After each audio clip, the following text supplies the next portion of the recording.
Welcome back, everyone. My name's Tim and I'm an alcoholic. Hi, Tim. Well done those of you who are still awake, still alive.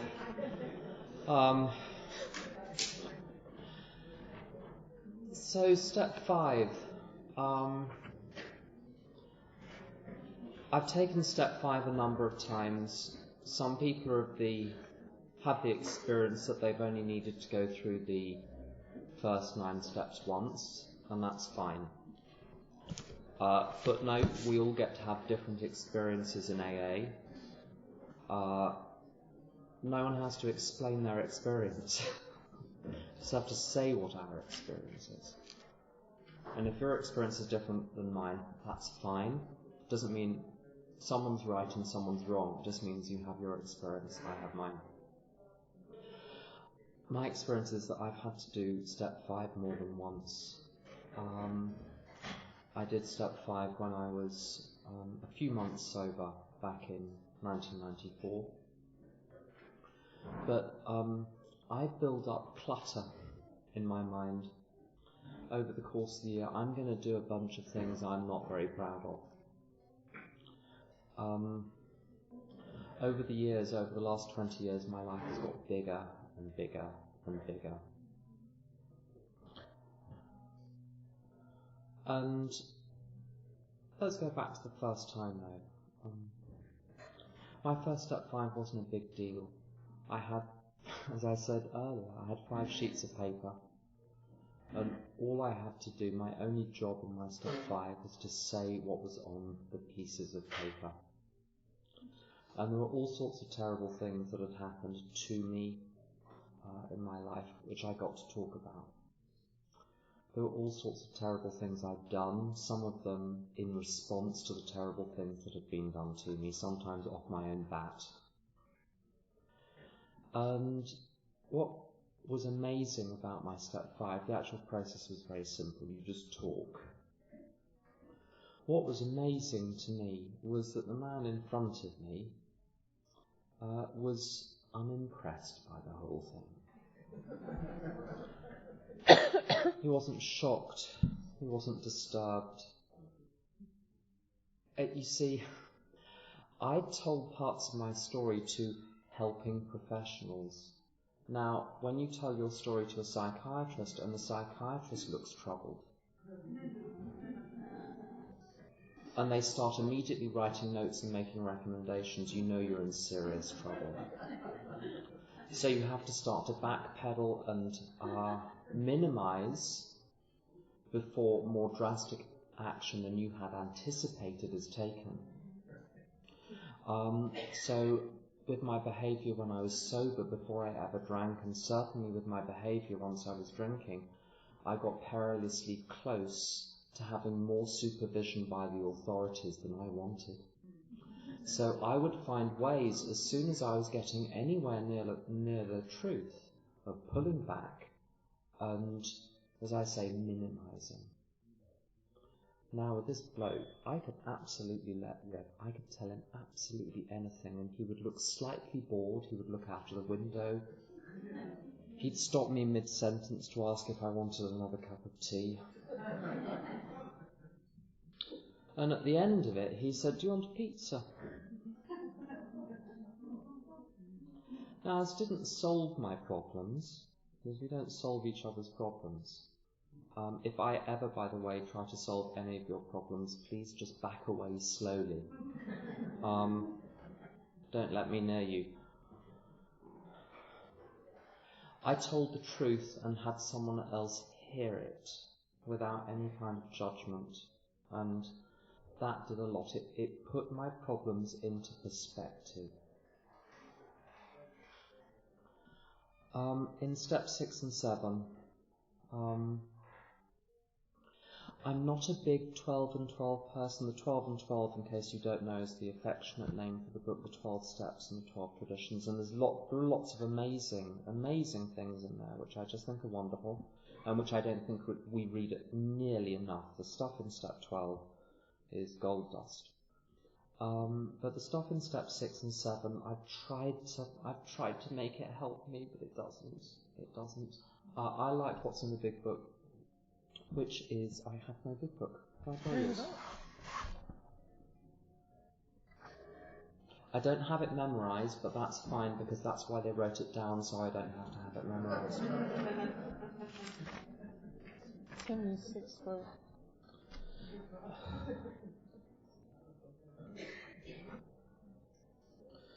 We have emphasised willingness as being indispensable. Are we now ready to let God remove from us all the things we have admitted are objectionable? Can he now take all of them, every one? If we still cling to something we will not let go, we ask God to help us be willing. Already that's almost too complicated for me. The way I view step 6 is this. It's terribly simple. This is the question in step 6. Do you want to stay like this? Do you want to remain this unhappy for the rest of your life? And there are only two answers, just to make things even simpler. Yes or no.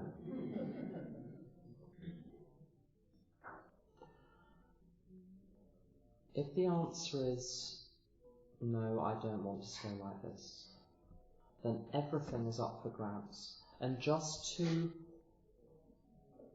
ring fence what everything means, anything I think or anything I do, those are the only two levers that can be pulled in my life. I've spent my whole life trying to pull the lever called my emotions, trying to directly affect my emotions with people, with drugs, with alcohol, with circumstances, with money, with sex, thinking if only I can get the combination right, I will change how I feel. And the truth is, if I want to change how I feel, my thinking needs to change and my actions need to change. Now the funny thing is my actions can't change unless my thinking at some level changes. So the only problem I ever really have is my thinking. So when I say to God, I don't want to stay like this, what I'm really saying is I'm willing to have every single attitude in me changed. I'm willing to have every single behaviour pattern changed. I'm willing to have every single thinking pattern changed. Now, this seems very frightening until you realise that your thinking patterns, your attitudes and your behaviour are not you. And this is what I got out of step 5. I said everything that went on and I realised that everything I had been describing was not me. All my thinking patterns have been taught to me, all my behaviour patterns have been taught to me, they're not me. So I can get rid of all of those without changing who I am. Because there's nothing wrong with who I am, it's the tools I've been using which are wrong. So, and I'm perfectly happy. It talks in We Agnostics that we're perfectly happy to get rid of an old gadget which doesn't work and replace it with a new one. And my thinking, my attitudes and my behaviour are just old gadgets, so I don't need to hold on to them any more than I would a radio which doesn't work, or a computer which doesn't work, or a car that doesn't go into reverse. And that makes it a lot easier. The other thing that I love about this, it's we let God remove from us. So I don't have to make the change. Which is a relief, because how would you even do that? I have to be willing for the change to happen, but I don't have to make the change. What I do have left is 5 steps. If I want my thinking to be changed, if I want my behaviour to be changed, I have 5 other steps which will do it, which we're going to talk about a little later. But my step 7 is effectively to say to a power greater than myself, show me a different path to walk down mentally and in action, and that is it. Then the other 5 steps will flesh out the detail of what that path is. That's what I got in those 3 steps. So now, Laura. Thank you, Jim. Yeah, these 3 steps, things started to change for me here too. My step 5 wasn't nearly as scary as I thought it would be, but I showed up at my sponsor's on the appointed day with my step 4 in my hand. I can't remember how many pages of my cahier de brouillon were filled out, but not too many. And all I did was read it.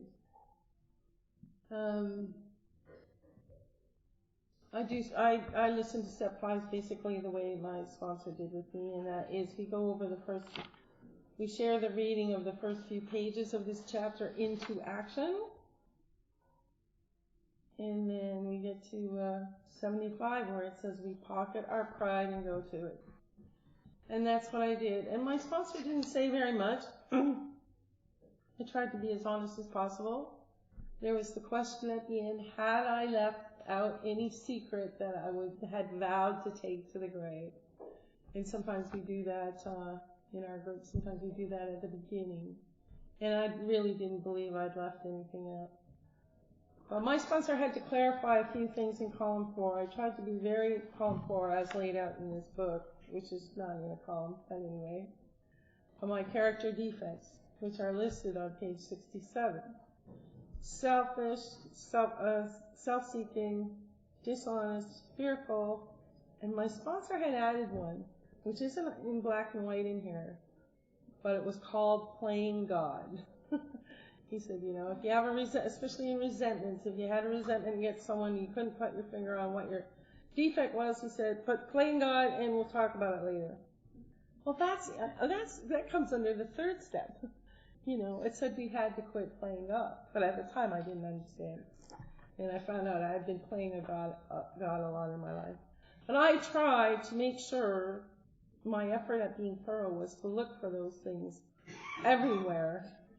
And I found them everywhere. All the character defects everywhere. But he listened. And the one thing I could not bring myself to write on paper on my step 4 was the dishonesty. Because I couldn't see it in myself. I've been lying to myself for so long. And my sponsor helped clarify that. Every time it called for dishonesty, I wrote down delusion. And after that step 5, I was able to see my own dishonesty. And later on, I realized it was my own ego trying to save. I had thought I'd been trying to save face with other people all my life. I've been trying to save face with myself. My own ego was trying to protect itself, which the joke was on it, or me, because I was still attached to my ego. But step 5, it's a little more than a confession for me. To me, this program is all about humility, because I do have an illness of the ego. It's about humility, and it was by grace I got the humility to even be able to go through these the first time, But step 5 had a lot to do with it. But once I had done my step 5, my sponsor wasn't too impressed. My sponsor also tried, maybe because he was a young man, maybe he thought it, I don't know. But he was kind enough to share a bit of his own experience and let me know that he had done some of the same things, had some of the same thinking, I don't know if it was necessary, but that's the way it happened. And I tried to do that too a little bit, but not trying to fix people, just to keep us on the same wavelength.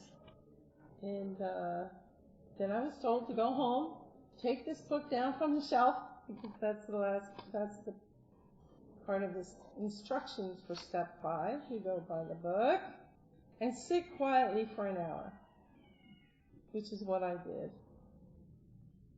And I felt so bad about seeing myself for what I really was, selfish, self-seeking, dishonest, all that stuff. I could have gone one of two ways. I didn't feel like taking a drink. But I did feel like changing my life, which I had already got the idea in step 3 that maybe with this program my life would change. And I'd heard often enough that it's not me that's going to change my life. So I was to go home, sit for an hour, carefully considering these things. If I had left anything out of my step 5, to ring my sponsor right away.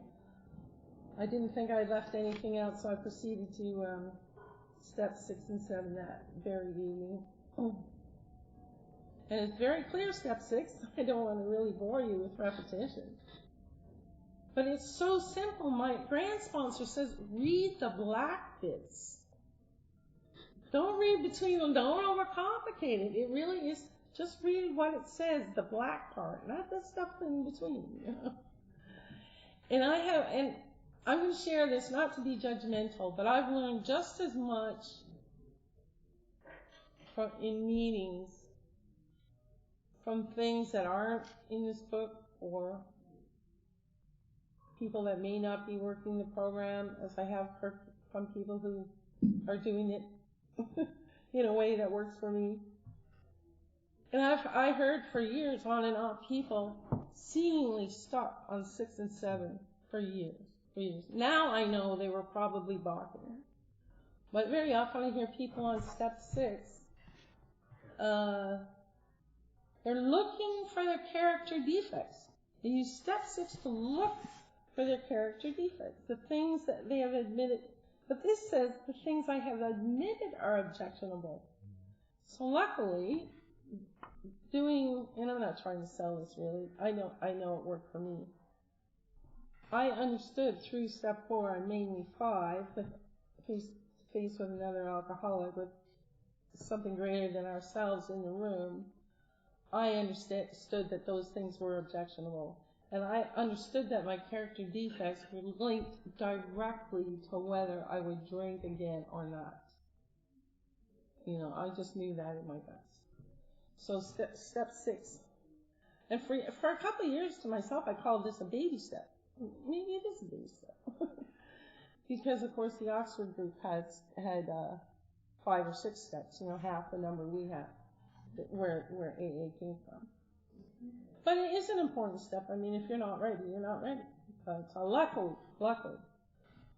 I was, you know, I figure I drank enough for 10 lifetimes. And I hope I never forget that. So I proceeded to step 7, which is a simple prayer. And I'm talking about the first time I went through this, and I haven't really done it again, except I do it on a continuous basis. I have to do this on a continuous basis. Remind myself who I am and who is in charge. But, you know, I don't just, so step 7 is on 76. And on our program today, we have into action and then more action, but this is an amazing chapter, into action. It's not into thinking, into talking. It's not even into meditating, which seems to be a favorite activity amongst us. But, and this really accelerates. We've got 4 steps on this, you know, 3.5 steps on this page. And 7 is a simple prayer. You know, my Creator, I'm now willing you should have all of me, good and bad. You know, I can't just give the bad parts to God and then go my own way with what I think is good. Because remember, I promised in step 3 that God would take what was left of me and build with me and do with me as He would, you know. Every single defect of character which stands in the way of my usefulness to you and my fellows. So I'm asking God to remove the defects. That means I leave it up to God or whatever power there is. I just use God because it's a short, simple word. It's up to this power greater than myself which defects will be removed and when. Because sometimes God can use my character defects. You know, and that's another process of letting go. I found this is a big process of letting go. Letting go. I had to learn how to let go. And of course, grant me strength as I go out from here to do your bidding. I need to pray for strength a lot. Often, I mean. Yeah. And then I've completed step 7. It doesn't take a long time. Once I'm ready, it doesn't take a long time. And then we're going to do 8 and 9, right? Then I have, it was pointed out to me, and it's just a way of reading this, that step 7, if you'll notice, it ends with the word amen. It was pointed out to me that step 3 plus step 7, they can be taken together as one prayer. But they have this interlude, of steps 4, 5, and 6, especially the first time through, but anytime. I'm asking God to remove me of the bondage of self in step 3, but it doesn't happen overnight. I've got to put in some of the footwork. I've got to see where bondage of self is causing me trouble and the people around me. I started to care about the people around me and the trouble I caused them. And this is the continuation now that I've done my part. So step 3, I ask God to do His part, and I do some of my part, and I come back to God. So this really isn't as complicated as we make it. But all I know is I needed to do this with a sponsor. Had I tried to do it on my own, I don't think it would have worked. I can't really say because I didn't try to do it that way. I tried not to do it on my own, but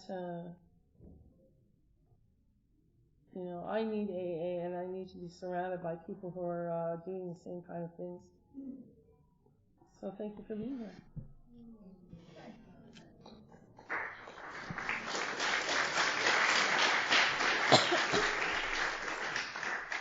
She's good, isn't she? Steps 8 and 9. I was just looking at the French edition here, and sometimes people get very hung up on particular words.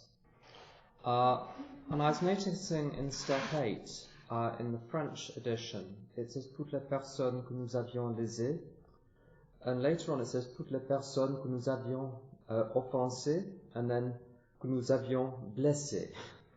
So it uses three different words. And I tried for a long time to analyze intellectually what does harm mean. And what I do when I take step 8 now in any form, and this is slightly heretical because it's not quite in the book. So if you only want to do what is in the book, then get some cheese and stuff the cheese in your ears right now for the next 5 minutes. The way I do step 8 is I do 3 columns. And in the first column, I write what action I took. And in the second column, I write what action I should have taken instead. And in the third column, I write who suffered and how. And the reason I find this helpful, if you grew up in a family like mine, you'll have been told that all sorts of things were your fault which weren't your fault. You'll grow up with all sorts of guilt and shame for things which were actually other people's stuff. And I needed to do a really clear step 8 where there have been actions I've taken in my life where other people have suffered as a result, but I don't owe an amend because it was the right thing to do. And this method of step 8 clears out all of those situations where you do the right thing and temporarily someone else is going to be upset. I mean, a silly example, this isn't something that would end up on my step 8, but I have to mark exams, and my job is to fail people their university degrees where necessary, and I have to make the final decision. If I make the final decision that someone gets 45%, that's the end of their degree. Now people are very upset about this and, make threats and whatever. They're very, very angry. Now just because I've upset someone doesn't mean that I've done the wrong thing. There are times I've had to let people go out of my life because I don't want to watch them die anymore. And they hate me. There are times I've had to tell the truth and people hate me. So just because someone else is furious or weeping does not mean I've harmed them, because the alternative may have been worse. So that's why I'm very clear in step 8. What did I do? What should I have done instead? And only if there is a gap between the two do I answer the third question, who suffered and how. And this has made things very clear for me. In step 9, one of my difficulties over the years, and this is a big debate in AA, is what does it mean when it says we make amends to those we have harmed, except when to do so would injure them or others. Because there are very different schools of thought, and there are certain amends where I've gone to different people and I've got different feedback back on whether I should make amends, whether I shouldn't make amends. And my first time round, as I say, wonderful people, but they were very conservative about making amends, so there were all sorts of situations where I didn't go back to the person, I didn't go and have the conversation. And what I've done over the last few years is I've used what's in the book, and it's made things a lot clearer. And when I read pages 76 to 83, it gives lots of examples of how to make amends and when to make amends and when not to make amends. And there are 3 principles which are in there, which can be summarised under the heading, except when to do so would injure them or others. The first one, it talks about our main purpose is to fit ourselves to be of maximum service to others. And linked to this is this idea we don't want to be hasty and foolish martyrs. The second one, it talks about essentially not revealing new information. So the example is that the wife that knows one has been unfaithful but doesn't know the details, and should we convey all of the gory details? And the book says not always.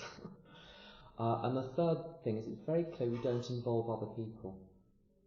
So those are the principles I take into making amends. I don't reveal new information. I've had experience of people making amends to me, and they start the amend off with, "I've hated you for many years." And okay, now, I'm so pleased you've got over that and you've now forgiven me, but I really didn't need to know. I didn't need to know the depth of your feeling. And if you've done mean stuff, I don't want to know why. I don't want to know your mental backstory, all the motivations. I don't care. Just sorry, I shouldn't have done it, and then we're happy, fine, we can go on. So new information, be very careful. They don't involve other people, absolutely. That should be very clear. But I need to fit myself to be of maximum service. There was one place that I stole from when I was drinking. My father had got me the job there. And the decision was made that there was no way the place could have known that I was stealing tips. I was a waiter, that they couldn't have known I was stealing tips.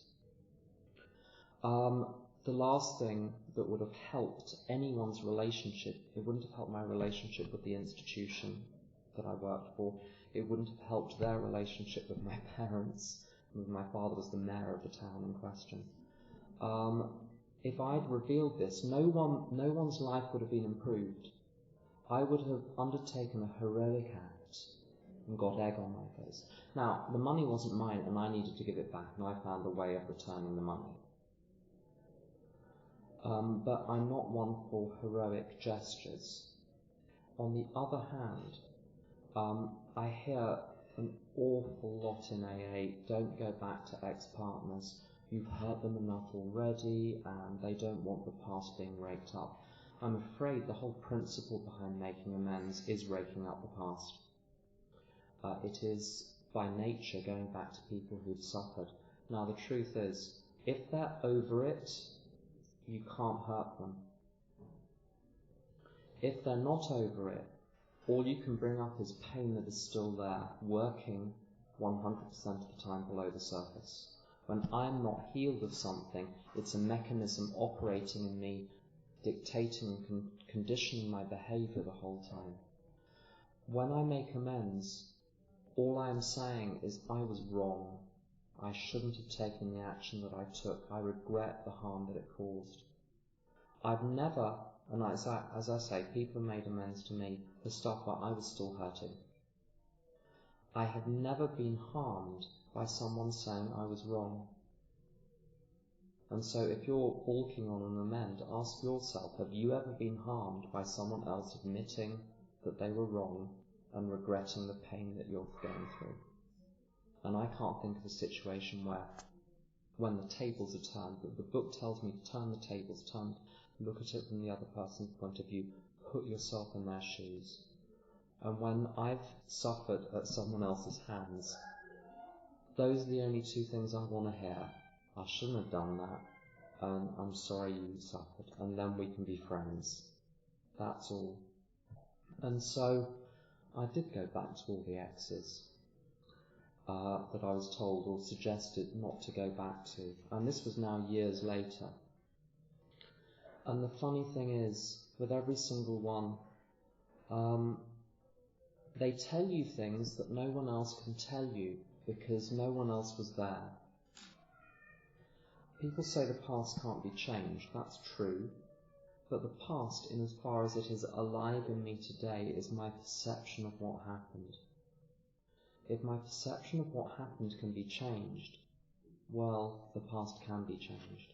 The past, as it lives in me, can be changed. And two stories in particular about amends. There was a relationship I had when I was 14 to 18 with someone who was older. It started off as an abusive relationship with me. The other person had the power in the relationship. It started off very abusively. There was lots of mental torture, effectively. In the last year of the relationship, I turned the tables and did everything I could to destroy this person. Now, what he did in that relationship was unconscionable. But that doesn't make what I did back right.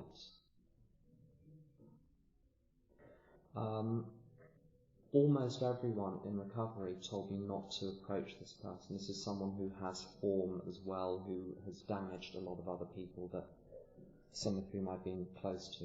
So this is someone that everyone agrees is not a healthy person. But he didn't present a physical threat to me, at the age of 30-something.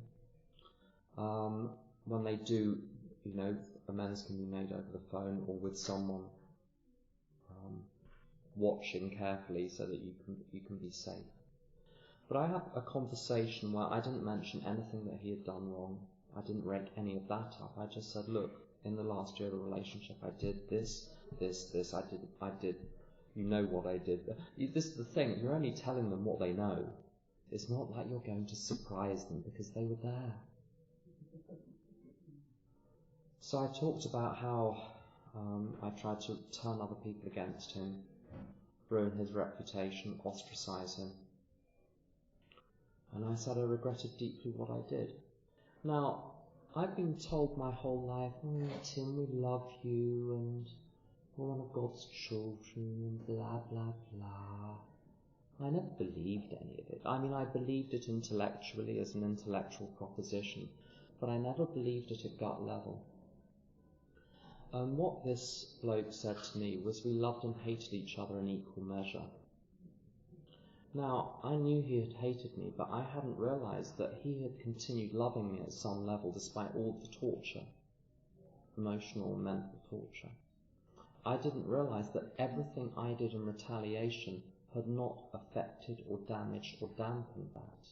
Now, somehow this taught me at some level that whatever I do, there is nothing I can do to stop you loving me. And this is why I can harm people. If when I harm you, you stop loving me, that would be the end of the problem, but it's not. And this is the God residing in everyone. I'm just going to tell a little diversionary story. And I get this from a friend of mine in recovery. He talks about, I'm not very religious myself, he happens to be, and this is a religious story. So again, if this bothers you, just put cheese in your ears for the next 5 minutes.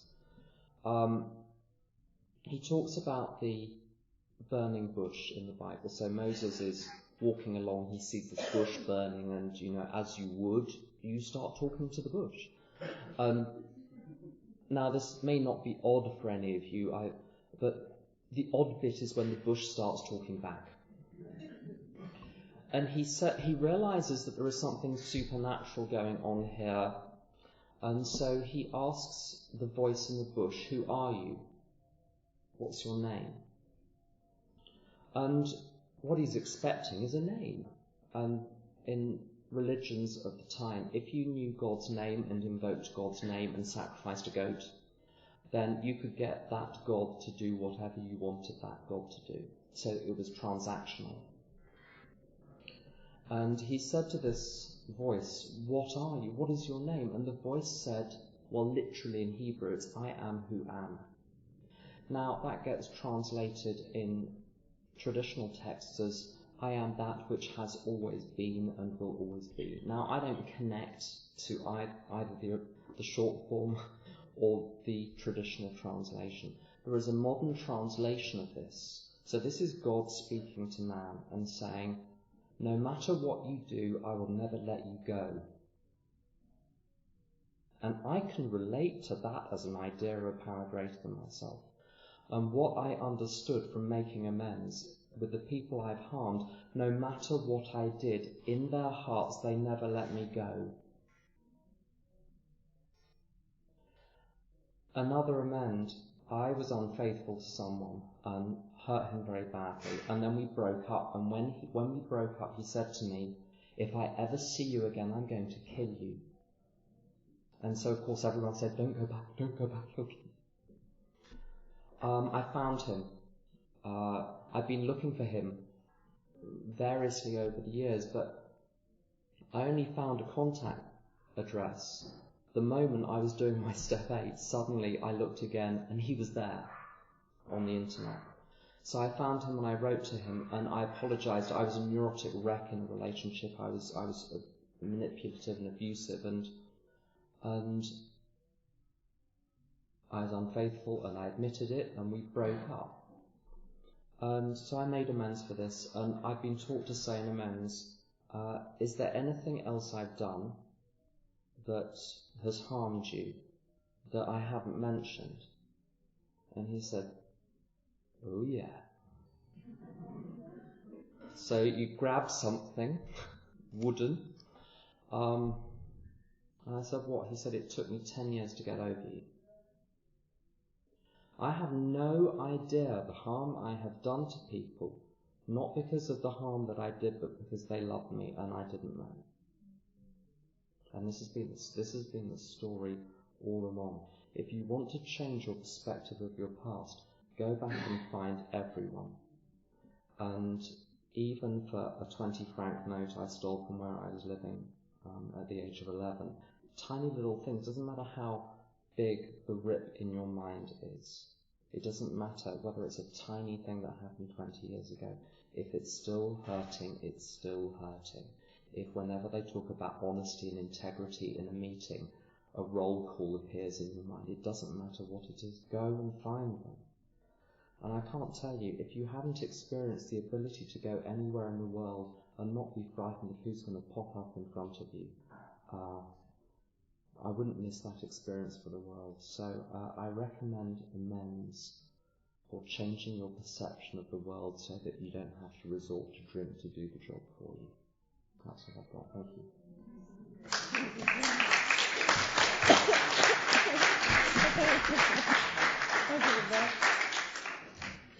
Thank you, Tim. That was great. I never heard that way of doing step 8, but I think I might try it next time. But it's true, I can't hold myself responsible sometimes for other people's reactions to who I am. Anyway, to thine own self be true, right? So steps 8 and 9, faith without works is dead. So I saw, as I said, in step 5, 4 or 5, how horribly I treated other people. And I started to get an idea of how I had hurt them. And I used step 8 to get a little more clear. This is the first time, which is what Tim did, to get clear on what I needed to make amends for. And to whom I needed to make amends. And where they were. One of the ideas that was presented to me was to keep a little set of index cards of every single amend on my list. But a sheet of paper, a notebook, and cross them off successively. And you brought up an idea. The first time through, I thought I had big amends and small amends, but there's really no difference. It's only in my head. Each person that I've come in contact with in my life, and probably I've hurt every single person I've ever been in contact with, and I have not made amends to every single person I've been in contact with. But each person's a human being, and each person has this, this intrinsic worth. And it doesn't matter whether I think it's a big amend or a small amend. They're all worth the same amount. But amends is about me getting to be right size. It's about humility. It's about a lot of prayer and willingness. Because, of course, the first time, I didn't want to go to these people. I really didn't. But it has a reminder here on page 76 at the end of the paragraph on step 8.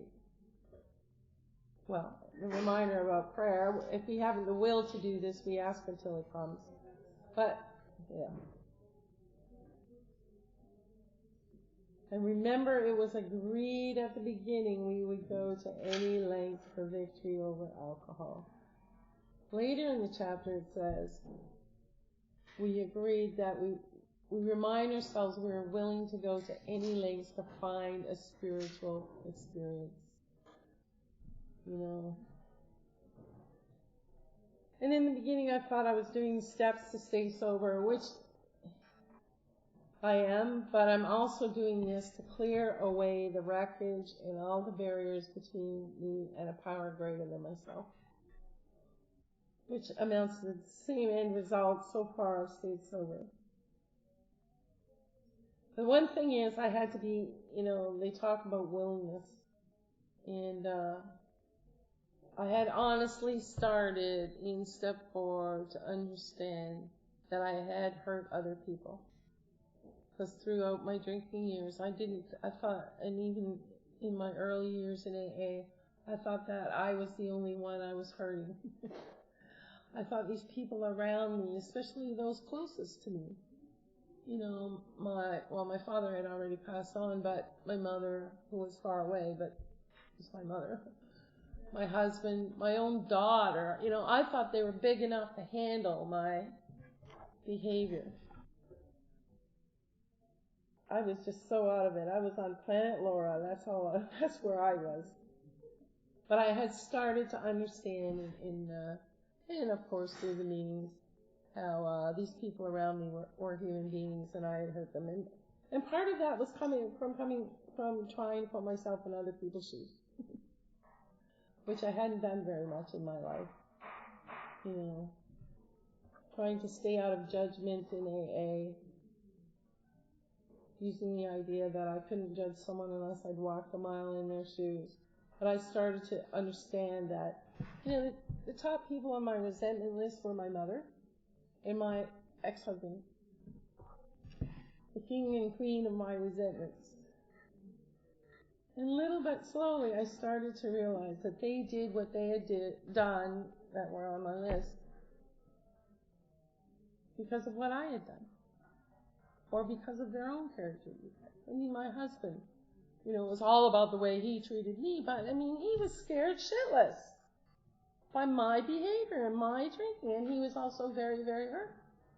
Very, very hurt. And in fact, I'm pretty sure now, for a long time I was a shameless drunk. He's the one who carried all the shame. Is that fair? Hardly. But I did start to get a little understanding about other people. And it's probably going to take me the rest of my life because I'm selfish and self-centered. But this chapter, Into Action, it contains some very specific instructions about step 9. And when step 9 says we may direct amends to people wherever possible, I had the great good luck in my first couple of years of recovery to be at 4 big book meetings a week. And so I got this drilled into my head, there was no avoiding it. And I had the gift of desperation, so I tried to listen the best I could. And they said, direct amends. They had invented the telephone already in Bill's day. He walked into the bar to telephone, right? If you've hurt these people, the least you can do is go down and buy some stationery and walk to the post office and buy a stamp and post a letter. So, I got the idea. No phone calls, no emails, but, these things, all I know is they need to be worked out with another person, because my best thinking is not always the best thinking available. I needed to work it out with another person. So lots of consultation with my sponsor and or mentors, people on the same path, mostly my sponsor. But there's specific instructions in these 8 pages or so. I haven't counted them recently. Financial amends, owning up to some criminal offense. I heard a story over in Houston when I was about 3 years sober, about a woman who'd been 7 years sober in AA or something, and she was coming up for trial. There had been this horrible car accident when she was drinking with friends, and everyone in the car died except her. She had been in blackout that night because of drink and drugs, and after careful consultation with the people in AA around her, she decided, number one, to tell the truth. But she realized that she could have been put in jail. She said, I cannot honestly say I was not at the wheel of the car. And since there was no one else left to blame, she ended up going to prison, for several years because she could not remember. And she was okay with that. But it was an amazing story. Amazing story about, rigorous honesty. Admitting that she could not say that she did not do anything. But anyway, back to my amends. My experience, the criminal offense, and not involving others. So this is why I need to put, my head together with another alcoholic and sort of double check whether I'm going to cause harm to others. Not to be the hasty and foolish martyr.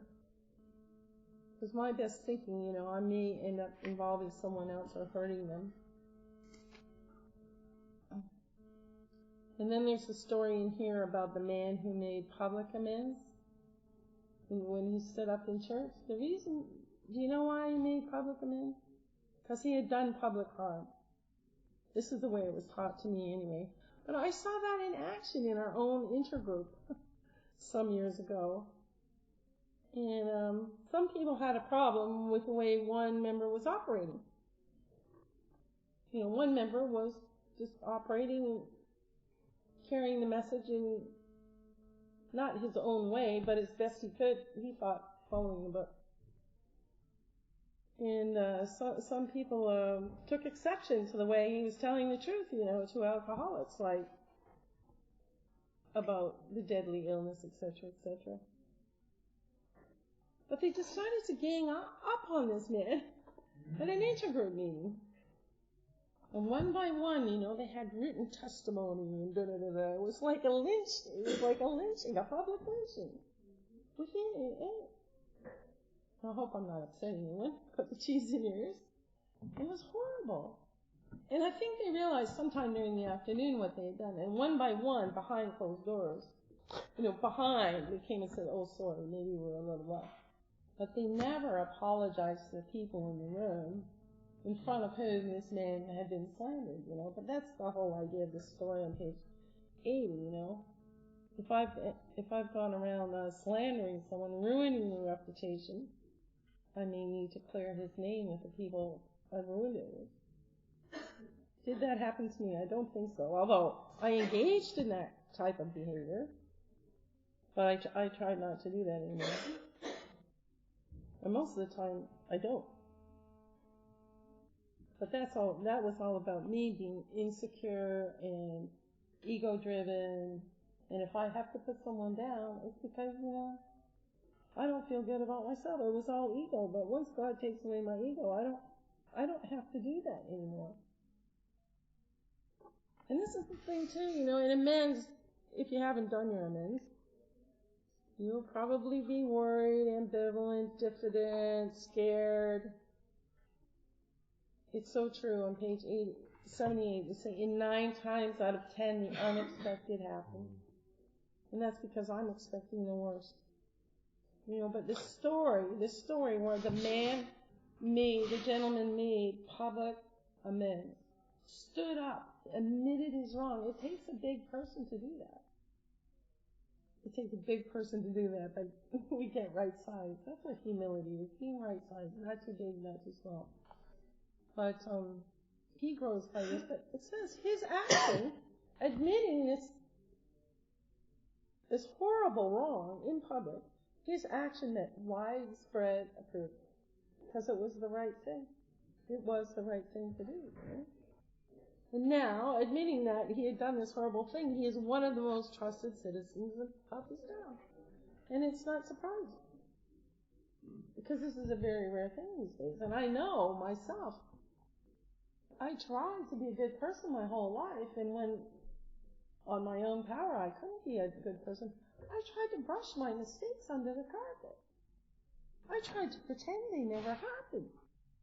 And that didn't help me because I pressed them down in here, and stuffed them.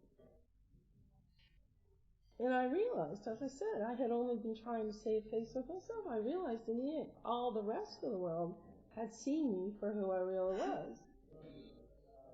Or at least they'd seen my behavior. I was the only one who didn't see it. So I needed this to own up.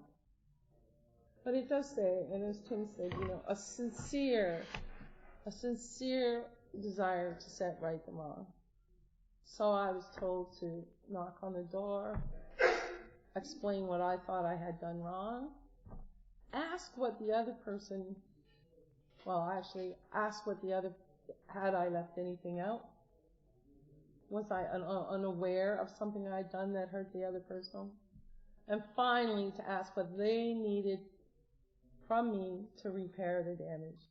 I can't fix them, but I make an offer, because it does say in here, amends is about setting right the wrong. And it says there are some wrongs I can never fully right. There are many wrongs I can never fully right. But if I make the offer, it's a sincere effort to set right the wrong. But I can't say, I'm the one who did it. I can't say what the other person needs. I have to stay away from playing God. And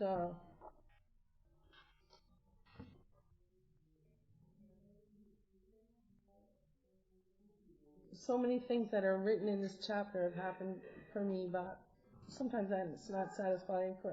For instance, I was sincerely ready and willing to make amends with my ex-husband, but he's not really a touchy-feely kind of guy, and he caught me off really short. Sometimes the man we are calling upon admits his own fault. So he just sort of said it takes two to ruin a marriage and got up to leave almost, So that was quite unsatisfying. And I wrote him a letter several years after that, before he got remarried, because I had understood from various infrequent, but every time he wrote to me, because we have a daughter in common, he was blaming himself for my alcoholism. He didn't really go to Al-Anon, and he didn't understand. I felt I had to at least try to clear the air, but I can never fix him. So I did write him a letter a few years after that. But the biggest thing that happened for me through amends was that I got a totally new relationship with my own mother. Because we had been head to head almost at least since I went into puberty, but maybe even before that. And maybe because I was an alcoholic from the very start, but there was never, and we don't have a relationship made in heaven, but it's changed, It's changed, and it's changed for the better. And, what can I say? I have a good relationship with my daughter today, but I do realize that's not. Partly it's because of the program, but it's also because of my daughter, the way she is. She's not the way she is because of me. She is who she is. But all she ever wanted to do, like if if any of you have children and you think that your children are never going to speak to you again or anything, I realized that all my daughter ever wanted was for me to get well. That's all she ever wanted, was for me to get well and be, reasonably happy. That's all, And so, that's a great thing. And yeah, today I don't think I have to worry about going anywhere and being beat up, put on a list or anything like that. I don't think I have any enemies today. And if I do, I hope they let me know. I'll stop there.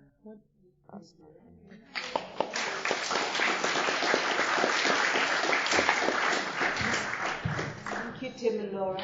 We're going to have a coffee break now for half an hour, and then we'll come back to our last session of the day, which is into further action. But I want to remind everybody that we have a Tradition 7 basket here. We'll pass it round at the end of the next session. Anybody leaving earlier would like to make a contribution, because we're self-supporting through our own contributions. The basket will be at the back of the room.